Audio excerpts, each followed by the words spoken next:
Hello, good morning, good afternoon, good evening everyone whenever you see this video.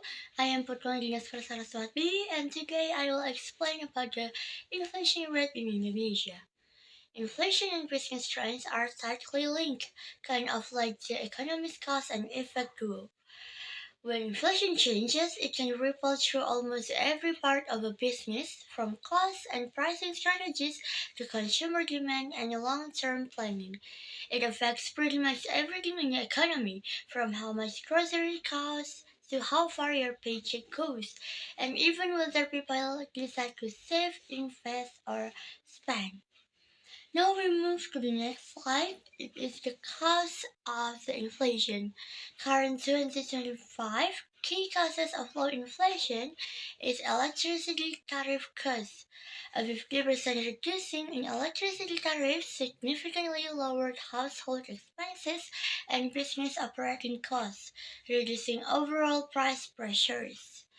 Lower transportation costs also become the cause of low inflation. Cheaper airfares help drive down transportation costs, which is a major CPI category, in 12.4%. Subdued consumer demand, slower economic growth, and cautious consumer spending, possibly due, possibly due to the job market or external conditions, have kept demand side inflation low. And next, I will explain about the data charts. Here's the chart.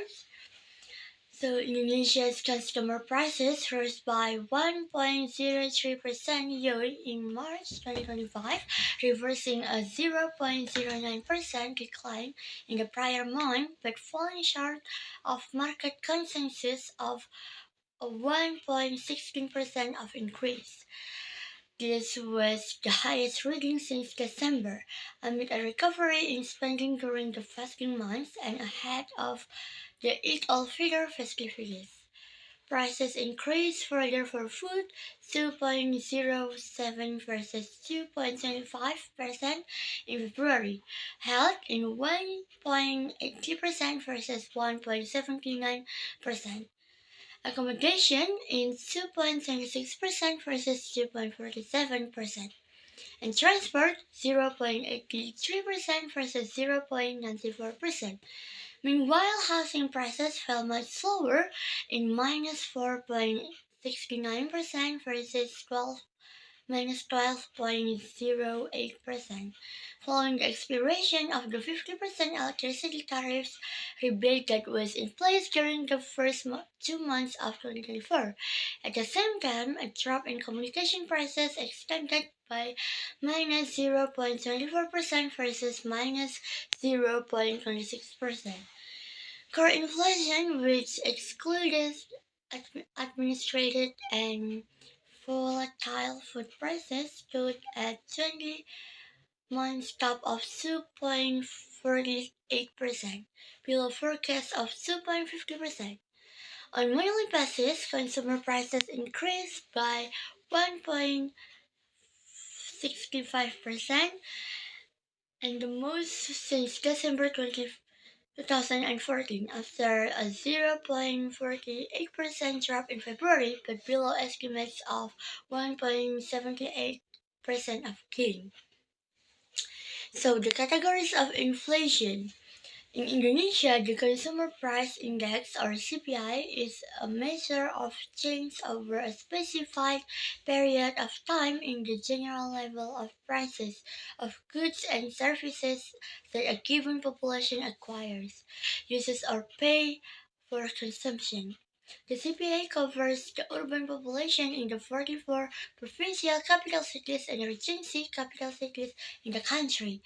The most important categories in Indonesia's CPR are food, drinks, and tobacco, 25% of the total weight; housing, water, electricity, and household fuel, 24.4%; transportation, 12.4%; and food and beverage providers or restaurant, 8.7%. The index also includes household equipment, tools, and routine maintenance by 6%, personal care and other services 5.9%, information communication and financial services 5.8%, education 5.6%, and clothing footwear 5.4%, health and recreation, sport and culture accounting for the remaining 4.7%. And how to prevent low inflation is that preventing or controlling inflation in Indonesia or any country requires a combination of sound fiscal, monetary, and structural policy.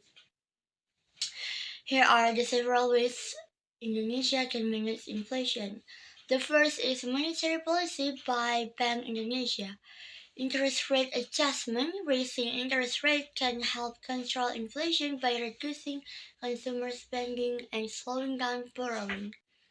The second is fiscal discipline, government spending. Controlling excessive public spending helps reduce demand pull inflation. And the third is strengthening the rupiah. Foreign exchange reserves. Maintaining healthy reserves to stabilize the rupiah and reduce imported inflation. The next is price controls and market intervention. Stable goods regulation, monitor and regulate prices of essential goods though only as a short-term measure. Indonesia has effectively managed its inflation rate through a combination of monetary, fiscal, and structural policies. As of late 2024, the country's inflation remained within the central bank's target range of 2.5%, with a year-on-year rate of 1.84% in September 2024. And the conclusion of all that is, as of early 2025, Indonesia's inflation is at 24-year low of 0.76%, mainly due to lower electricity tariffs and cheaper transportation costs. However, core inflation 2.36% shows there are still some prices pressures. The low rate reflects weaker consumer demand, and the central bank has cut interest rates to boost economic growth. While inflation is currently stable, continued policy efforts are needed to manage future risks from global and domestic factors. So that's all my presentation and explanation about Indonesia inflation rate. And thank you for listening. Goodbye.